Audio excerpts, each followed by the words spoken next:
Welcome to the Bhakti Talk Podcast, where we discuss the spiritual path through the wisdom ways and practices of our beloved Guru, Swami Premodaya. We are your hosts. I'm Ananda, and there is Swami Sky. Hello. Swami Sky. Hello, Swami Sky. You are the lineage holder of our beloved Guru, Swami Premodaya. You are recognized as a wing of Guru. You're an advanced certified practitioner, the first disciple of our beloved Guru, and the beloved human of our temple dog, Rex. Yeah, we love that guy. He was hanging out with us. I have a little bed behind me. We're still moving into the temple, and Alana and I have been building a podcast space. You'll see the sound panels behind us. We got a rocking new neon that we will get going. We're still moving in, so we'll put things on walls soon. But it's great to be here like this. Hopefully the sound quality is improved because we have these gorgeous high ceilings. So we're loving our Los Angeles center, and we're still moving in. And here's the start of our podcasting studio. And by the way, you are Ananda Dev, so my beloved Guru brother, the director of Jewel Tree Center Brussels, certified jewel tree practitioner, formerly initiated disciple of Swami Premodaya for 13 years now, and most recently recognized as reaching the first rungs of cosmic consciousness. So needless to say, I'm happy to get together and share this time with you. I find myself more and more, whatever I'm saying are just complicated ways of saying I love you.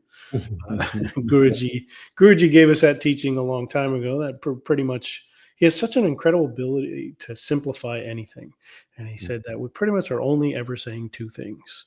It's I love you and I'm sorry, or thank you, which is a form of I love you and I'm sorry. That's kind of like all we really are saying in any given moment is that. Yeah.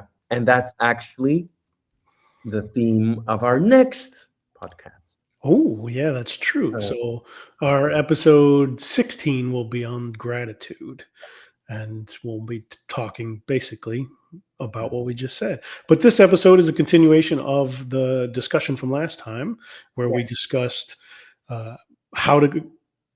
No, that's where we are now. Go ahead. Yeah. Part 2 of why is controlling our mind so important?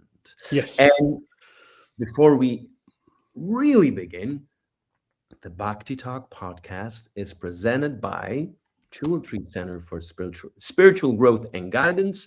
Visit our website at jeweltreecenter.org. Be sure to like and subscribe on Spotify, YouTube, or wherever you get your podcasts. You can also find us on all social media platforms at Bhakti Talk Podcast. And now we jump and we go, Swami Sky. Yeah. So why so important? Why is controlling your mind so important? It was a very fun discussion. And we also defined the mind, what it is, but to better understand it so we can further discuss it. And what we want to discuss today is how to control your mind. So this is why is it this is the follow-up to why is it so important? Why is controlling your mind so important? And today we will do our best to get into the discussion on how to control your mind. So this should be fun. How to control your mind. So maybe we recap a little bit here. We talked about the thing that I talked about repeatedly is how mind is a habit. We also discussed our thoughts. It's your thinking ability. It's not good or bad, that it's neutral. Swamiji uses the hammer analogy that, the mind is a hammer, but you certainly don't use a hammer for everything. In fact, I re-listened to it and I chuckled because I used the example that if you use a hammer to serve cake, you'll get pudding, which that's made me laugh. I don't know where that came from, but I thought that was funny. I think it's my love of cake and pudding. And mind is thoughts and emotions. That's true. Felt thoughts. And ultimately what we spoke on was the essential part, which is that mind is not you and Mhm. it's not yours. Mhm. We often say my mind, or um, yeah, we say that so much, or we hardly ever do we say the mind, because we don't understand it. We genuinely believe not only we are the mind, sorry, not only that it's ours, but that we are it. And we're saying not that at all. You are not a hammer. No Mhm. matter, no matter what you've used to put in a nail, you're still not a hammer. Mhm. Hammer is a hammer, the mind is the mind, and you are you. And you're not the mind. And what I really, really wanted to discuss last time, and I'm hoping it came across, was how much of it is habit, how Mhm. much of it is conditioned. It's conditioned into you. You're conditioned to have this point of view. You're conditioned to think a certain way. You're conditioned to react, to respond. All the, as we say in the Beyond Self training program, the BICAPS, which is an acronym for beliefs, ideas, concepts, projections. So it's all conditioning. It's You're conditioned to look, to see, and that is something nobody avoids. Everybody has deep, deep conditionings. They happen before birth, uh, and through your whole life. So you'll never drop all conditions, but the effects of conditioning don't have to run your life. You don't have to maintain a perspective just because it was given to you. And Mhm. so the thing we really wanted to get across in the last episode is that you must deal with your conditioned mind in order to be free of it, so that you can live your life, you could say, as God intended, or as nature intended, or naturally as yourself. So you can become your whole self, all you, who you are, and live as that. Not we're not adding anything. Guruji has many times expressed, and many traditions view this and express this the same way, that the spiritual path isn't about gaining anything. It's about getting rid of, you don't find the truth, is how it's said. You get rid of the false, and all that's left will be the truth. And that's a direct quote from Swami Premodaya. And I'm sure you've heard something similar, maybe even exact, from many other teachers, because just like Osho said, that the ocean tastes salty from wherever you taste it. So Mhm. this is the truth. You don't get to the truth. You just get rid of the false, and then all you have left is the truth. And that's part of what we're saying about the essential aspect of controlling the mind. Because most of us, most all the time, we go from cradle to grave with our mind completely out of control. Or another way to say it is, your mind is in complete control of you. It grabs all of your attention, all of your focus, all of your time, all of your energy is just focused on, especially now that the world worships mind. And it's all about using you as a data point in order to drive commerce. So now that that's the case, it's never been more important. It's always been equally important. It's equally important that the mind doesn't rule your life. Um, what's important is that you rule your life, that you run your life, so that you can be aligned with what life has planned for you, the divine plan, you could call it. However you want to say it, it's absolutely essential. You must get to the point where the mind doesn't control you, where you control your mind, where you're not stuck Mhm. in thinking in every moment of every day, always. There's a bunch of ways to say it, but that is absolutely essential. So that's what we need to talk about. And today is a how. Yeah. And you already explained it, and I think we touched upon it also in our last episode. You are not your mind, and you said um, it's conditioned, it's habitual. That is already proof enough that it's not you. It's all been given to you, and at the same time, in common pitfalls on the spiritual path, our beloved guru also speaks about how these pitfalls are objective and that the whole spiritual path is objective. It's the same with the mind. The workings of the mind are the same for everyone. It's how the mind works is very predictable, and it's not personal, and it's not you doing it. And that's also why we can talk about how. That's Mhm. why there are methods that are actually effective. Not every method works the same for everyone, but it is possible to actually um, get out of the mind and Yes. not be a victim of mind stream, mind habit. Um, we can actually cut the addiction, cut the Mhm. cord. It's actually good news. I know some people might hear this and feel daunting, like it's a daunting task, or they might feel, you know, they might take it as negative that it's a habit. But that's good news. Habits can be broken. It's just you're just talking about changing it. That's all. We're just talking about change, and everybody, most of us don't do well change, but that's all we're talking about is changing the habit. So if you have a habit of negativity and the problem is when you have no awareness, when you're not aware of it, that's the problem. When you have awareness, when you realize if you have a negativity habit, you can change that. And I guarantee you other there's way more enjoyable experiences than a negativity habit.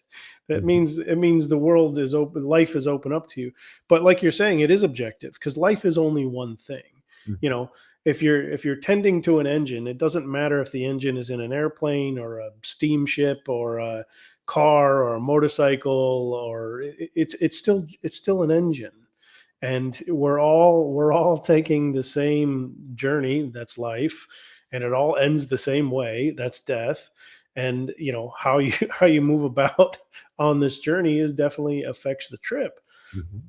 and it affects where you're going next.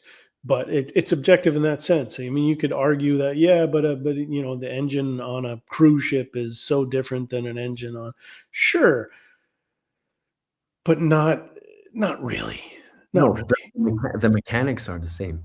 And a car is a car. It doesn't matter what car you drive, if it's a sports car, if it's a station wagon, it's still a vehicle. It's still going forwards. It still has, four wheels and a steering wheel.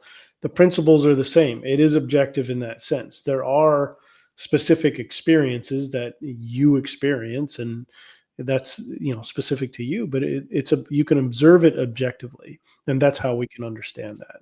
Mhm. So Mhm. And the how, our beloved Gurudev Swami Premodaya has given us several methods. Stop believing your thoughts. mhm. That it is it is very effective because um, and now I lost my thought. That's How good. I'm how hoping most people will have that experience.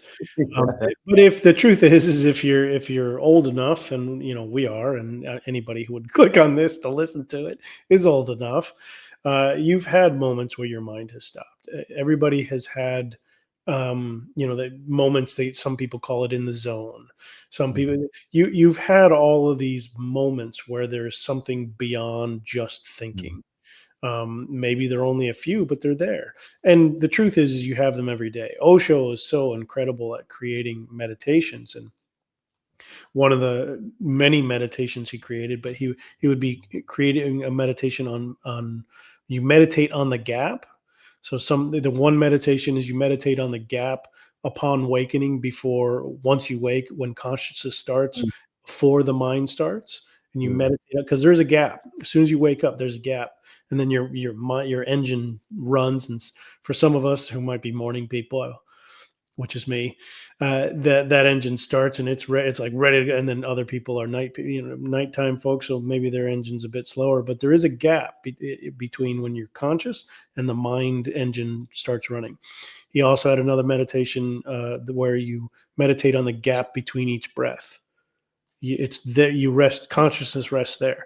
So there is in every moment the possibility of going beyond mind. And what we're trying to get to is enough practice to where you can use the mind for the hammer that it is. So you can practice, um, so the mind isn't in control. And then that is a radically different life when you're able to use the mind and for its purposes, rather than the mind is all that your attention. The mind is in control. which Mhm. is just a hologram generator. It's Mhm. like it's all imagination, and imagination's wonderful. It's a beautiful thing, but it's not a good way to live, because then you're never sure what's real and what's not.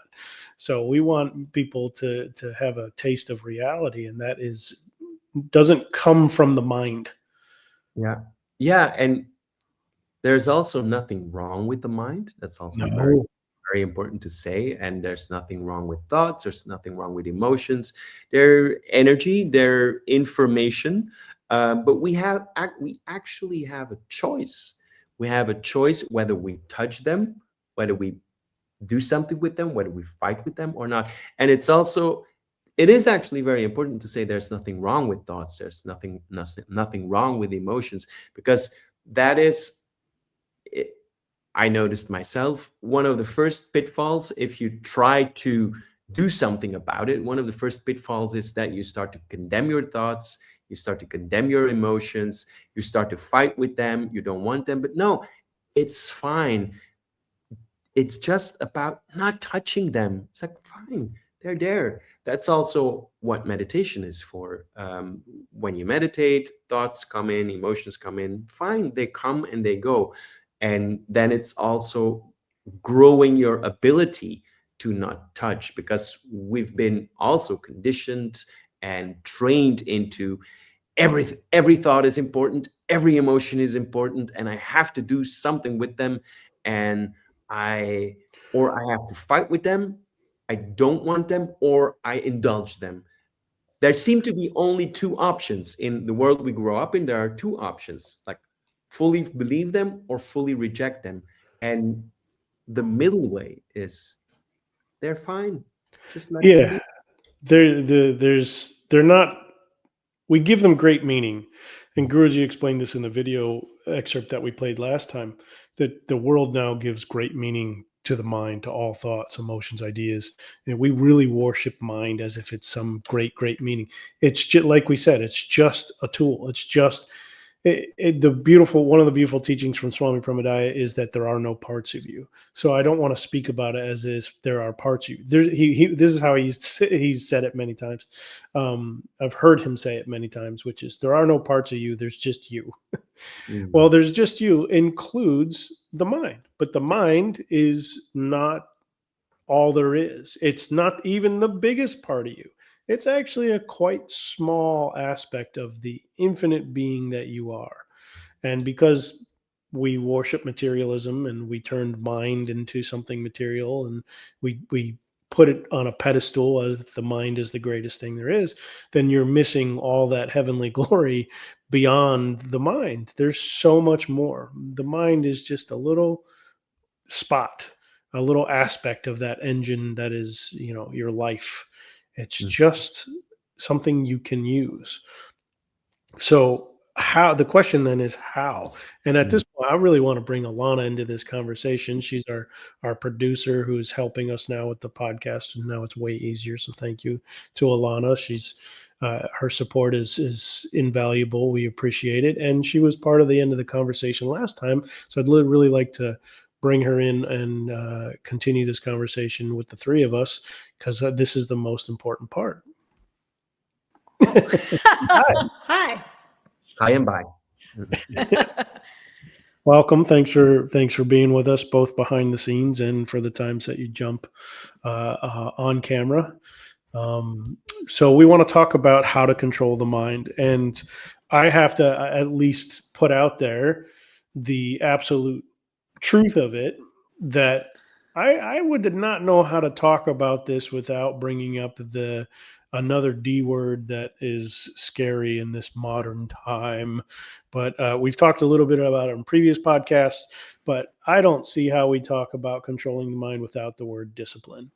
There is no actual, or you could, let's say it positively, because that's a much better form and goes in, even though the mind is so the mind's a very negative machine. So if you speak about positively, hopefully it'll go in beyond the mind. But sometimes you throw it in negatively just to put a monkey wrench in the mind. I have no idea what I was going to say. Well, you are talking about discipline, and it's Thank you. so.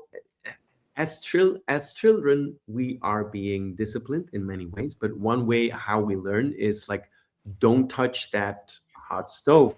Don't. So you're And talking about the reaction that we all have to the word discipline, as in negatively, as in don't do something.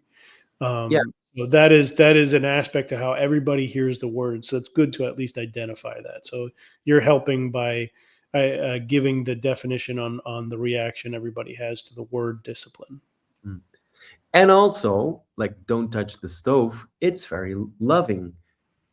Many don'ts aren't, but that one is very loving. And also, don't touch your thoughts, don't touch your emotions. It's in the same vein. It's actually very loving also towards yourself, because as soon as you touch it, then you're hooked. Then It's a big problem. It's That's really sticky. It's really sticky. So that's discipline as a way of understanding, and our culture now has taken that as something negative, something bad. So don't do this because that is essential understanding. Mhm. The burning fire, no, you can't play in the fire, on the campground, is is a it's essential understanding. That's discipline as essential understanding. It's don't play on the train tracks when a train is coming. That's not punishment. That's essential understanding. And one of the things we've done now is, especially with children nowadays, who, I talk to children or I talk to parents when they need support, and that's part of my role at Jewel Tree. And sometimes I talk to their child. I talk to, very young kids, 5 and under, and in between, and sometimes teenagers, and so on. So talking to people has now been the primary activity of my life. And essential understanding is always needed from everyone, whatever age you are. And discipline is an essential part of life. It's what gives you all the greatest joy. Without discipline, everybody is living some sort of discipline. Even if you live in chaos, that's a kind of discipline. You are perpetuating the chaos. You're pretty disciplined to chaos. So their discipline is what we are living anyway. We just don't identify it as that because we probably don't live it consciously. And receiving essential understanding is a necessary aspect of life and growing up and being human. You need to know what a red light means and a green light, and you need to know what this means turn left, this means turn right. Those are kind of disciplines that you're participating in. But we also, because we have a materialistic culture that worships the mind, we've also now, as a global market, sold the idea that you should be able to have whatever you want whenever you want it, and that getting that is what gives life meaning. Well, now we have people more lost than ever before because that doesn't work. If that worked, we should be the happiest in recorded history, and instead we are insane. Like Guruji often points out how silly the idea of progress is, because if you look around, if we had progress, people wouldn't have nuclear weapons anymore. But we have a lot of them. We have more than ever before, and people are like, I'm going to throw them at you. It's like, you understand the consequence of that, right? Like, we don't even understand the consequence anymore. So we really have no discipline. We have just impulse and indulgence, and people are miserable. People are lost. People can't talk to each other, relate to each other. Mm. So I'm, saying it as emphatically as I can that the discipline is essential aspect of having an discipline is an essential aspect of enjoyment, and it's absolutely necessary to have fulfillment, happiness, and it is what the road Godward is made out of. The pathway, whatever it is, whether you're on that boat, whatever the road is, that is the spiritual path for you. The steps are made out of discipline. There is no question about it. All kinds of different words are used, and now the world loves to call people extremists and all. There are extremists. That's nuts. If they had discipline, they wouldn't be nuts. Extremism is a kind of no discipline. That's just it's there's no difference. I actually met a guy at work who used to be really, really, really, really overweight. He's a really fat dude. And at one point he just was like, ugh. And then he became an extreme bodybuilder. There's no difference. They're the same. They're two extremes. This is why the Buddhists are middle way. He just is still living the same extreme. It's just the other direction. I mean, it's two extremes, but two bodily extremes in the same person are both lacking the discipline of normalcy. So Guruji is very gentle, and his methods, and one of them is he's always said, you got to get to normal. You got to get to normal in this life, normal enough, because again, he's practical guru. So normal enough in the aspects of life, work, food, relationships, sex, all the aspects of emotions. You need to have that's saying discipline. So look how Swami Premodaya means rise of love. Look how loving, giving people how essential it is to get to normal in all aspects and all facets of life. What he's really saying is you must live the discipline of life in order to be focused on the spiritual path. But he knows that in this day, we'll reject that and we'll make a problem out of that. We'll turn that into something way too serious, which is another epidemic. Normal end is you have to have fun. You have to have leisure. So there's the how-to of controlling the mind. We can detail that out in all kinds of methods and practices and techniques, but the overarching umbrella can be simply put in one word. The way to control the mind, the way to walk the spiritual path is discipline. Some people immediately take that and turn it into over seriousness and austerities and all kinds of crazinesses. And don't be crazy. Be normal, but it absolutely includes discipline. Yeah, discipline is training yourself, choosing what's actually best for you. And even if you're trained by others, you still have to participate with it. So you're involved. You still have to live the discipline. So training yourself is a good way to put it. It doesn't matter what method you're in, what background, if you're part of a religion, who your guru is. It doesn't matter who your master is. You still have to do the discipline that is laid forth. Yeah. I interrupted. Please go ahead. Yeah, I wanted also to get into very simple ways. And I think the how-to, you mentioned it already, there are lots of different practices. There are lots of different ways to go about this. I want to hear what you have to say, but also one of the things that really helps is to hear from direct experience. Like what is your experience of controlling the mind on the spiritual path? What's your experience of discipline put into action? What are examples of discipline on your practice with your guru? Yeah, I wanted to get into that actually. It's only in hindsight that I realized how controlling the mind worked for me, but that's fine. So how it worked for me is to actually everything the guru gave us to actually consider it and see for myself. So observing what is actually going on. My guru tells me this is what's going on. Look at yourself. Look at how your mind works.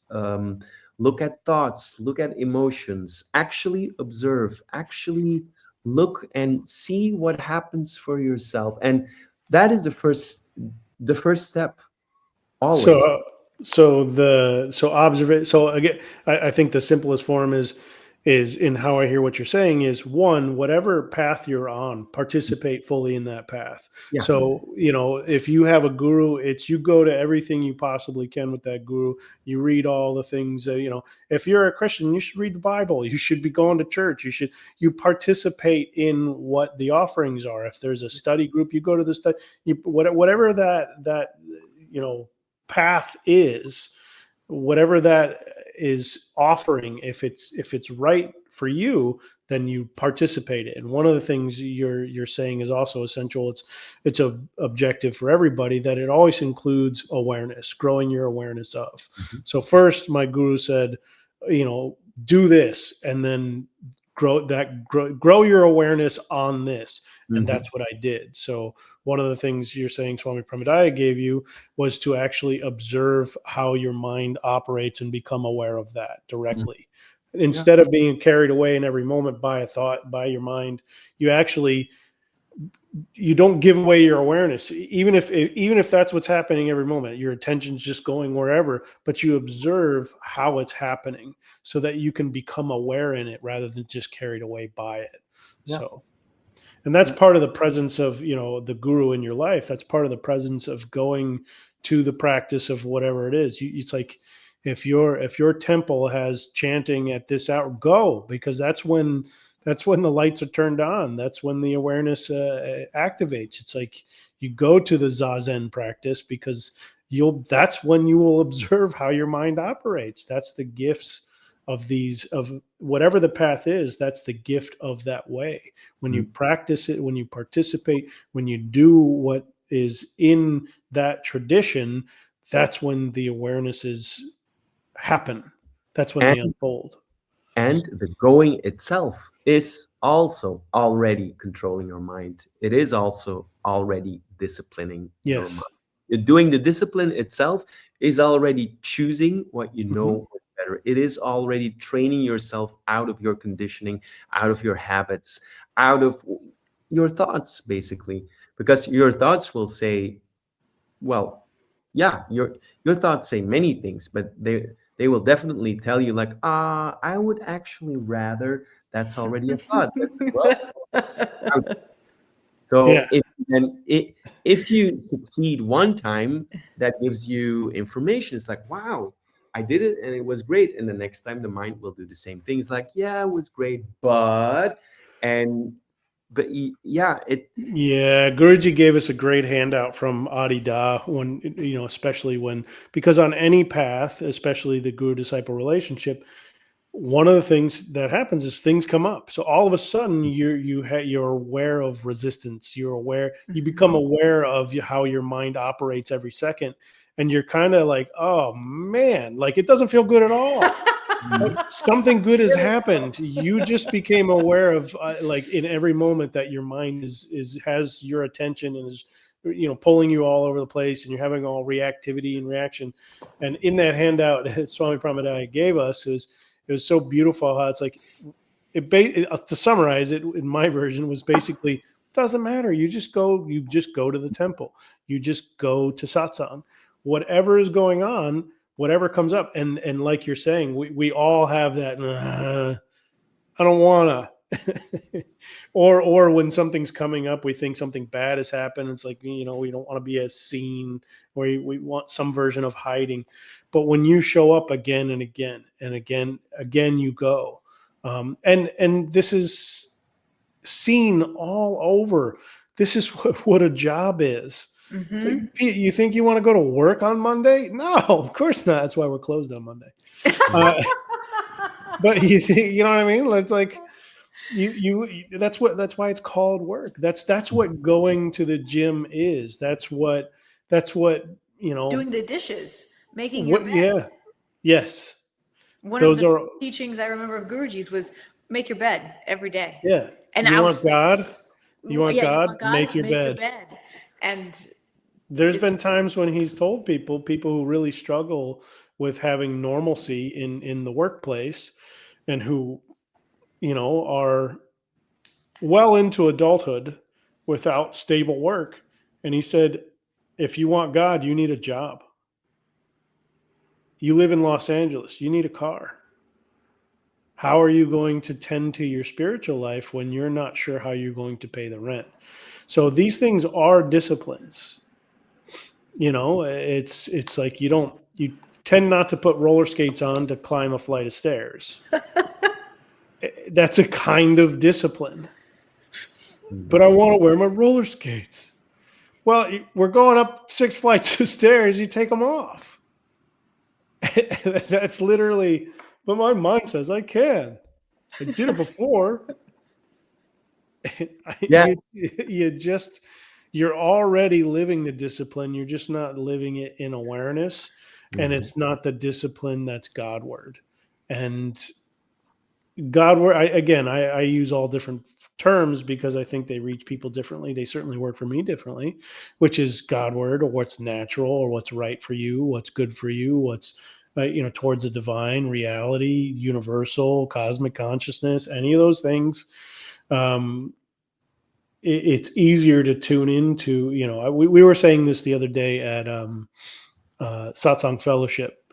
We were talking about flowers. It's like, if you want whatever the plant is, if you want that plant to go from seed to sapling to fullest potential to grow, then you need the elements that are right and good for that plant. Some plants like shade, some plants like direct sunlight, some plants you have to fertilize, whatever it is. It's you do what's needed that's natural. But the world is not concerned about that when it comes to you. The world is concerned about what serves it, what serves the power structures, the societies, the way things run, how to organize people, how to organize commerce. That's what the world is arranged for. So are you sure that's where you want to get your life information? You want to live your life as determined by people who look at you as a number or a wallet. Yeah, that's part of the number. The number is like, it's like you're assigned a number and your value is this, and here's what your contributing factors are to this machine. Well, we highly recommend you don't live as a machine, and that is absolutely possible. You can actually be the flower. That is you. But it does take discipline, because you have to get all the muck off of you that doesn't have your best interest. And yeah, the more we are talking about discipline, the warmer I feel inside, because discipline is so great. It is so fantastic. It's what makes us grow. And you only need one little success experience, then this works. It grows me. I can trust myself, and it builds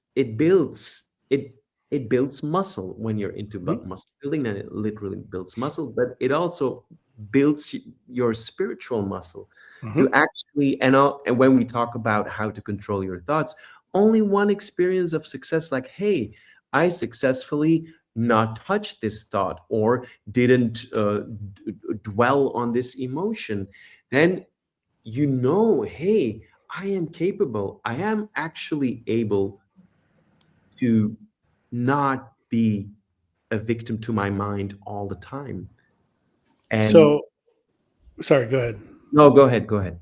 So as we're talking about discipline, we should increase the difficulty of the conversation for anybody listening, which is, if you're going to live a discipline, then you need to live the discipline as given by what's right for you. So if you're a Buddhist, you live the Buddhist discipline. If you have a guru, you live your guru's discipline. If you're a Catholic, you live the Catholic discipline. So the problem we have nowadays is everybody's creating, even in hearing this, they're like, oh, I'm a spiritual person, and I'm going to make this up. I'm going to take a little bit from every source for me. And that doesn't get you very far, because that's not really what you're living. In that case, is you're living the discipline of your preference, which is conditioned. All preference is conditioned. And it doesn't have that great a meaning. Who cares if you get scrambled or over medium? It's okay. Or no eggs at all. It's fine. It's not a big deal.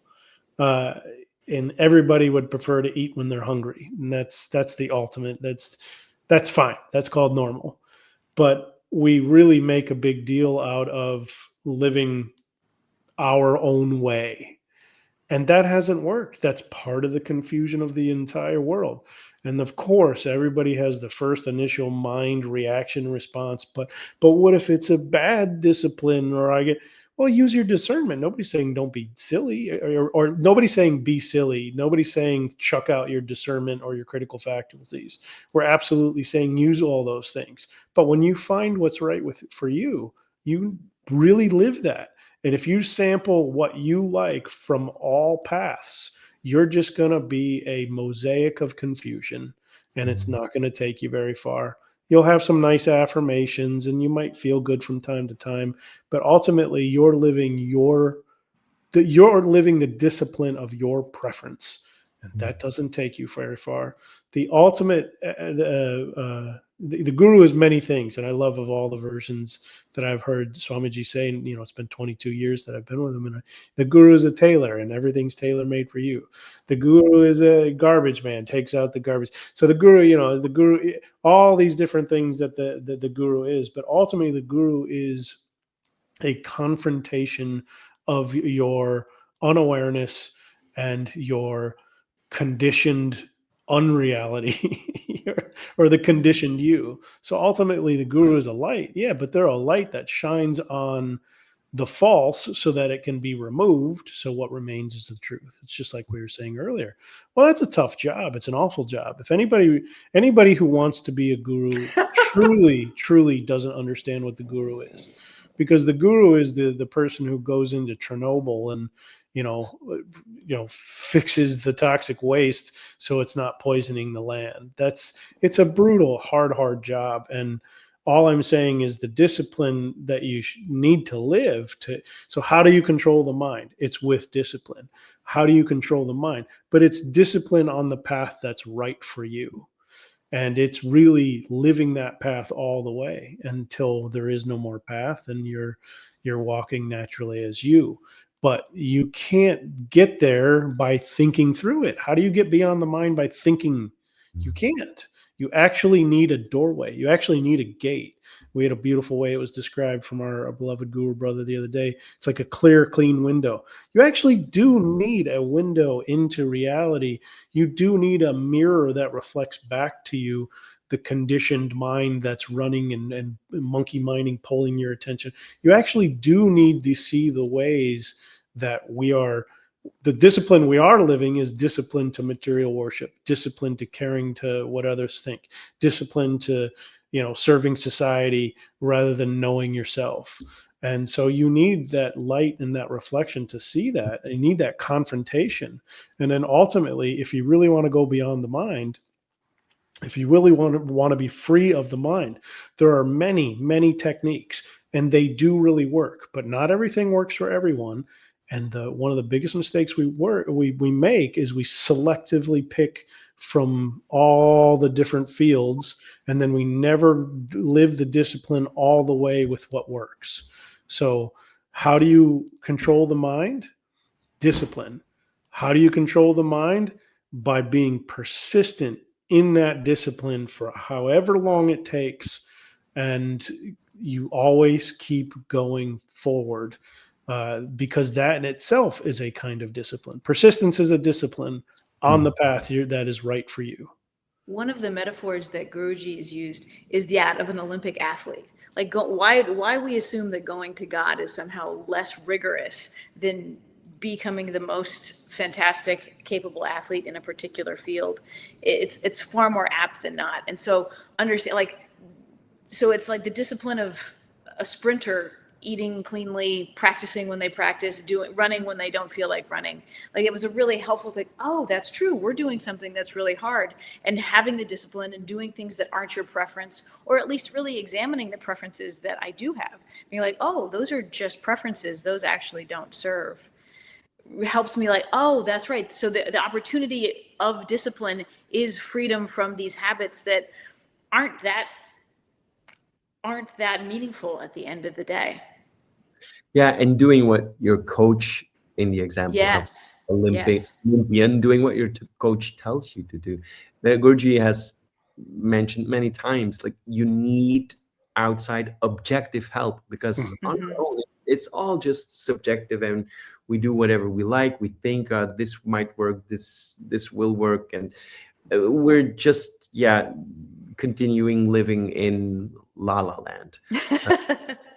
We also need each other. We really do need massive help every day.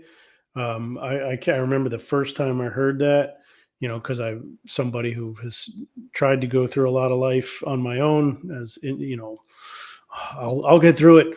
But we really do need the support of another. You do need, this is what I was alluding to when we started. It's like you need somebody, you need the love of another. You need the loving support of a community of spiritual family, brothers and sisters, of fellow travelers, whatever way you want to put it that works for you, to give you the right support. Support doesn't really cover. It's not the same. It's like, if this is too heavy, somebody else is going to be like, well, I'll carry, this, and you can carry that. And you just walk the path together, and just somebody going further, somebody reaching the rungs of cosmic consciousness has a way of pulling people forward. There's times that other Sangha members, there's a wonderful time when our beloved guru sister, Nova, like she broke a glass. It's like she just got so high on the spiritual path. It's like she just opened so much that it lifted everybody around her, and we need that with each other. We really do. Not because sometimes this becomes very serious, very arduous. Oh, you need a reflection to show you your real, to somebody to point out what's wrong with you. No, that's not what we're saying at all. We're saying the love and the light of another has a way of reflecting back what you need to see, but then the support, the security, the safety, the love of the Sangha also creates the environment, because you tend not to be too vulnerable when you go to the grocery store or when you're at the hardware store. It's not the best place to talk about that, which is, although it might be, you never know. I don't want to keep an open mind, but typically satsang is the place for that. And we really do. When you see other people, I remember that day one, October 2nd, 2004, the thing that I said first, the first thing that came out of my mouth, this was the all-day workshop that I had met Swami Premodaya.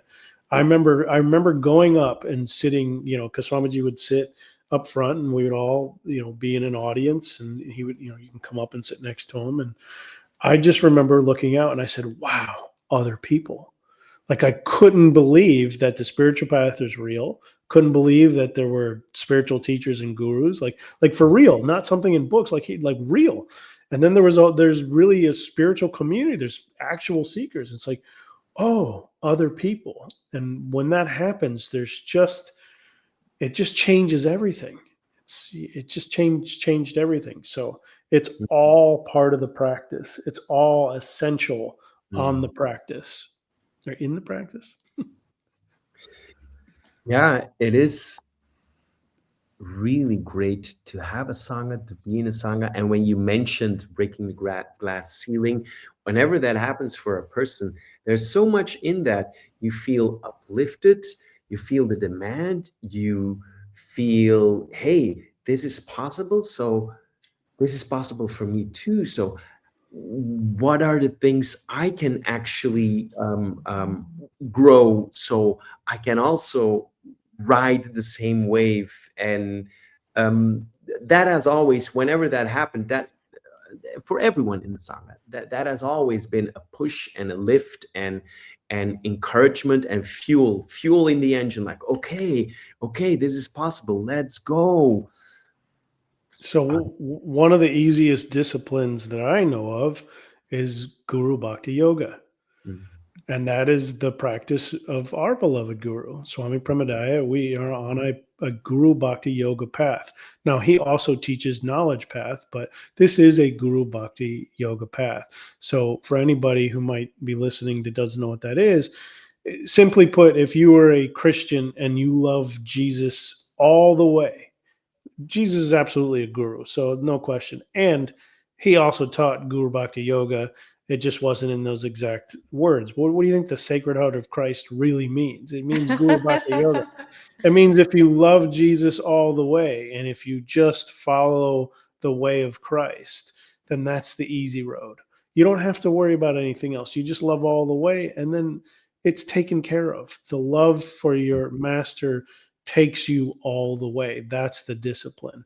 Because, when we talk about discipline and controlling the mind, I have not been the biggest meditator. I have not been the biggest practitioner of all the disciplines that Guruji has given us very gracefully and lovingly. And that goes Sangha wide. He's given us so much again and again and again and again. We've only done a fraction of what's being offered. And that's robbing ourselves of the gifts of the Guru. But I can tell you that I've loved loving my Guru is what is giving me everything. And that I have practiced very actively and again. And I have imbibed the Guru again and again. So as we're talking about controlling the mind, why it's so important and how to control the mind, and we're talking about discipline, I have to say, I do not have full control over the mind. My mind still, all the time, I'm still living that discipline. Probably if I did everything my Guru said, I'd be much further. But I'm not suggesting that, but I have seen beyond the mind, and I am able to step out of the mind. Doesn't have full control all the time, always. I'm not saying I'm some great master that has, I've done so much discipline that I am now in control of my mind. But I am saying through my Guru's grace and through his direct action, through him showing me, through him grabbing my attention, through loving my Guru enough, through trusting my Guru enough, I've been able to get out of my mind enough. I've been able to stop and get out of and not be caught in. And now, is that all the time? No, nothing's all the time. So, but is my life so radically different? I'm somebody who has had post-traumatic stress and psychological issues that need to be contended with, and healing that had to happen. And I can say that my mind does not run my life in the way that it did. I was suffering so much, and I have seen, experienced, and know beyond the mind is real, true, and possible. And that is absolutely utilized when I'm in a facilitation role. So absolutely, I know what it's like to be out of the mind. Absolutely, if someone like me can do it, someone like anybody can do it. And I still say that everyone has had an beyond the mind experience. It's happened in different ways. That's just not what we call it. But this is why we love some of the things we love, is because for a human being to do some of the magnificent feats that we've seen, whether it's Alana, you brought up the athletes. It's like that is beyond that is so disciplined, and the practice is so profound that is a demonstration of out of the mind moment. And it's really why we love such great performance or such great art or such, is because it's a demonstration of beyond the mind. It's sometimes it is divinity itself, and sometimes it's closer, and sometimes at least gives you evidence that exists, because this is literally impossible, and here it is.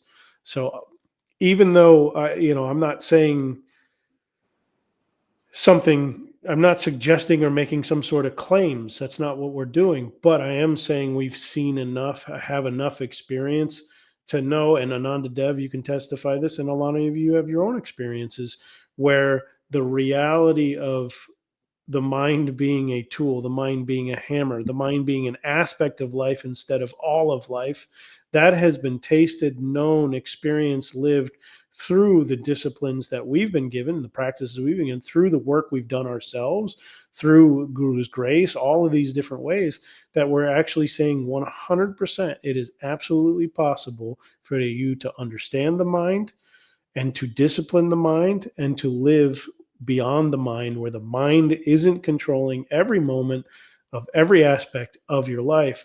And ultimately, that is way more fun. That's freedom itself. That's where enjoyment comes. That's actually a good point. I didn't even think about it this way. You've definitely had a beyond the mind moment when you've laughed really hard, when you've enjoyed completely. You have everybody. If you've laughed completely, any complete moment you've had, if you've been completely angry, you've been out of your mind. If you've been completely happy, you've been beyond the mind. So we're not talking about some far away thing. We're talking about exactly where you sit, exactly as you are, If you grow the awareness and live the discipline, that is the way beyond the mind. Everyone knows everything. That's another. They do. Yeah. Everyone Knows Everything was the title of that all-day workshop on Yeah. October 2nd, 2004. Wow. Yeah. And it is absolute freedom. It's also now. Discipline is now. The mind is never now. The mind is or in the past or in the future. And that is what is so great for me now. I I'm not in the past, I'm not in the future. I'm just it I'm just rolling, and it, it is because of the mind not being the ultimate factor, the controlling, the doing, the it just doesn't have the stronghold on me. It's um yeah, now. Also profound, which is really just so good to talk about, if I may. One thing that I've noticed in you, especially since Swami Premodaya has mentioned about getting into cosmic consciousness, let me say it a different way. All of us have all kinds of reactions and resistance. All of us. We have all kinds of reactivity. We react. And that's an excellent way for the mind to just maintain control. It's like all the feelings, all the bodily sensations of like, how dare you see me precisely. And one thing that is, since Guruji recognized you've reached the first rungs of cosmic consciousness, is like there's no reactivity, and it's really quite sweet. It's like even if it's the difference between responding and reacting. It's like something might even bother you. Of course, I mean you have teenagers, things are going to bother you, but but it's not the same as a reaction. It's more like it's all, as Lama Yeshe, beloved Lama Yeshe, who we adore, Guruji adores, we adore, but as he says, clean, clear.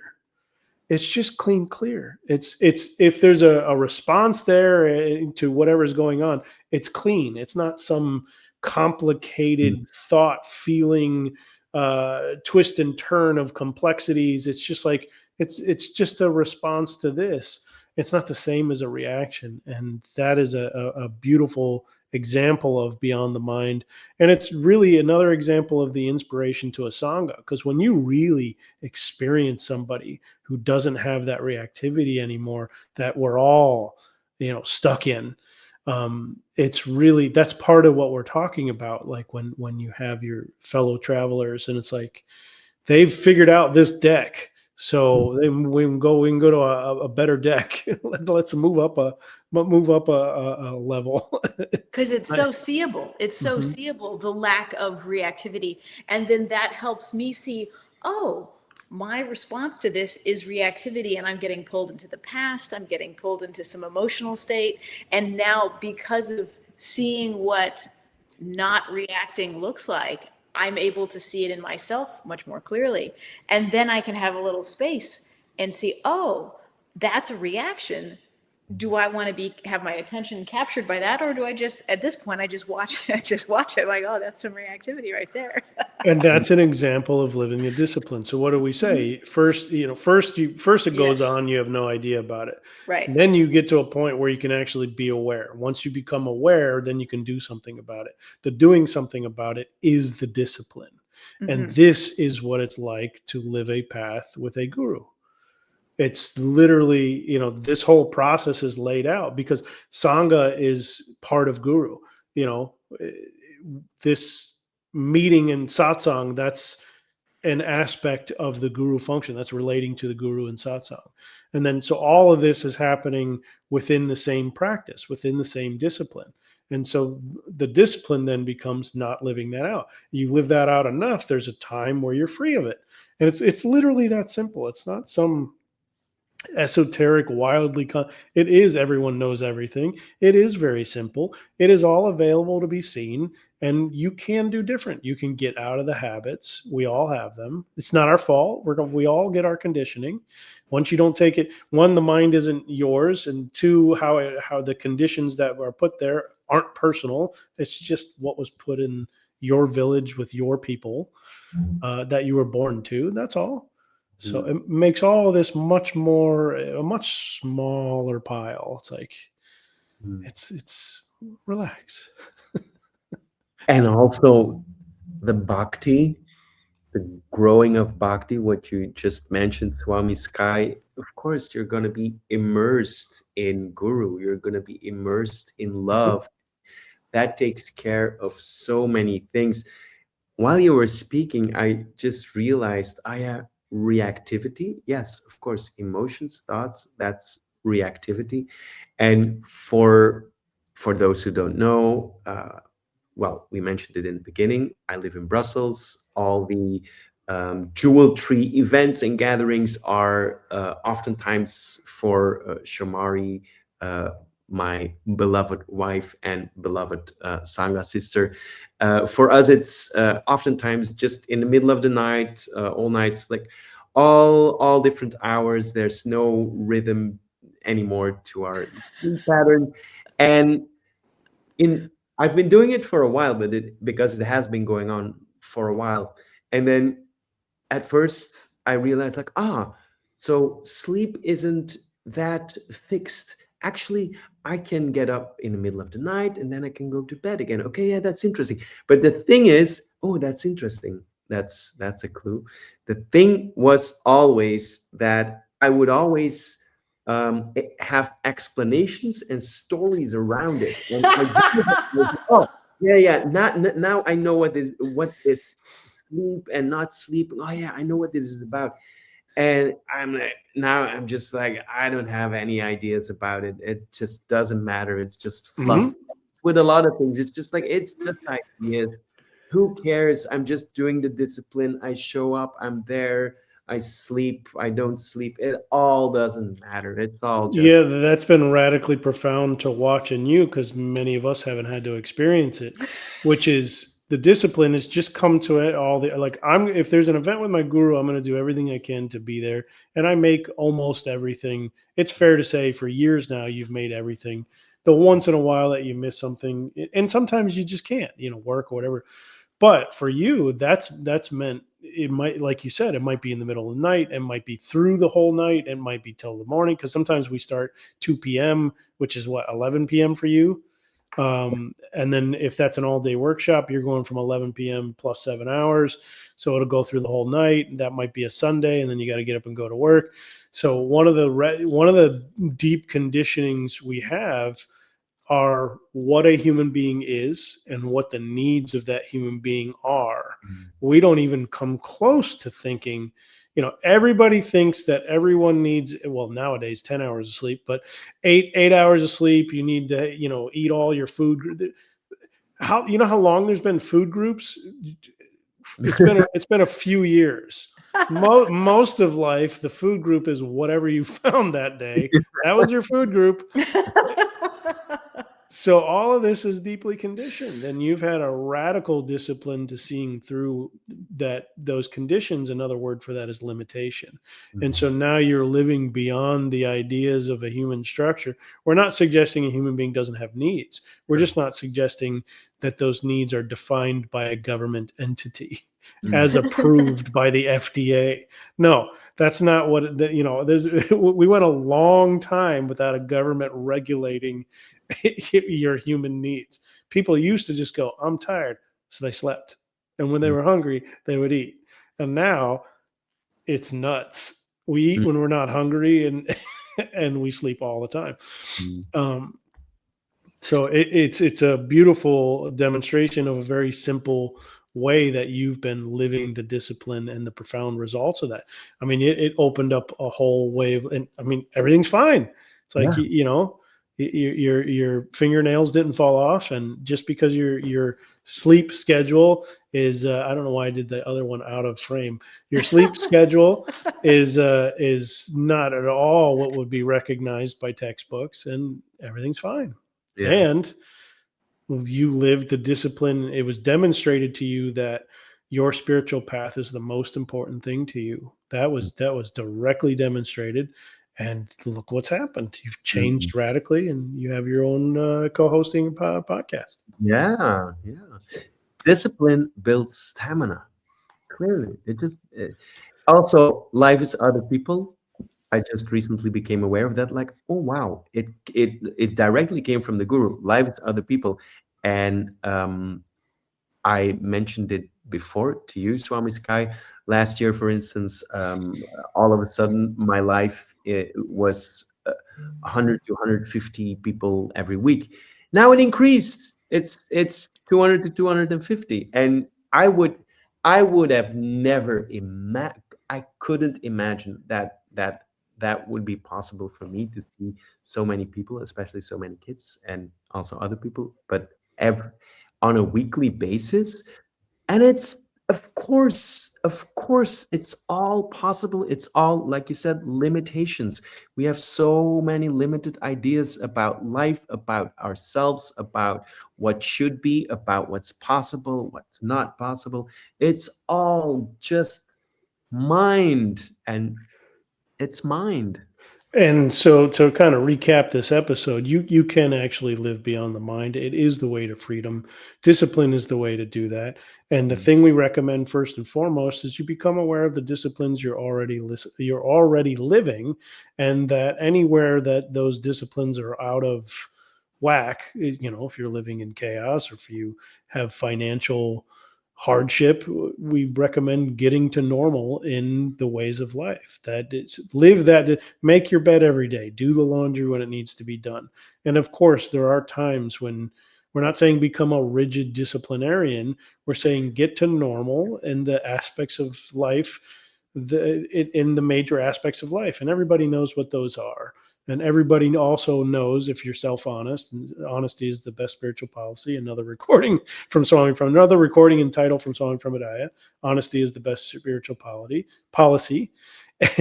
And it's very important to get to normal in life so that spiritual life can become your focus. So at the very least, live those disciplines, because that is the way to disciplining the mind. If you're living in chaos, one thing is for sure, your mind is running your life.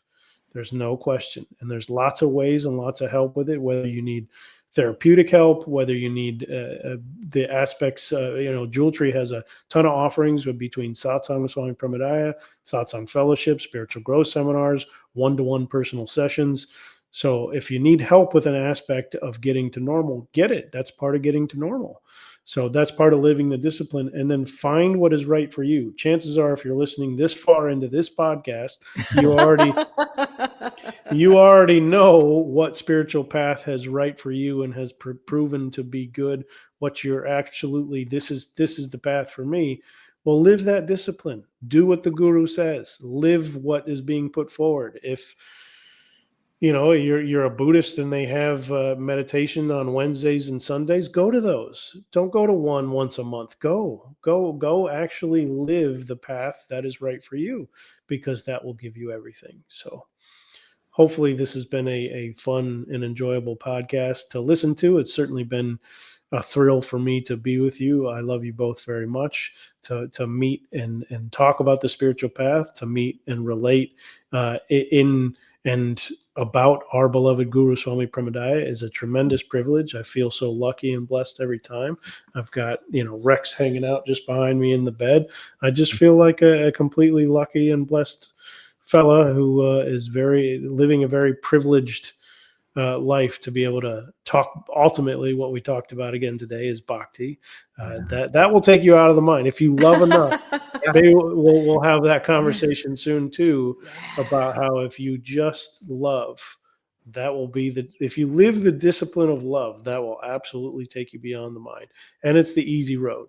Just live love all the way, and that will take you to the end, to everywhere you want to go. Let love be the life let love be the discipline you live. Let love be your life, and then discipline won't be a bad word. So thank you so much. Thank you. I'm going to take us out. The Bhakti Talk podcast is presented by Jewel Tree Center for Spiritual Growth and Guidance. Find us on Jewel Tree Center's website, where you can check out our calendar of upcoming spiritual growth events, transformational programs, and get access to a free spiritual wisdom library of over 650 full-length recordings from Swami Premodaya's wisdom work. Visit jeweltreecenter.org. Thank you for listening. We give gratitude to you and honor your spiritual path. Thank you to our beloved Sangha for your support, and a most ecstatic thank you to our beloved Guru, Swami Premodaya. Your wisdom ways and practices continue to be the transformational light on the path. Jai Jai, Swami Premodaya.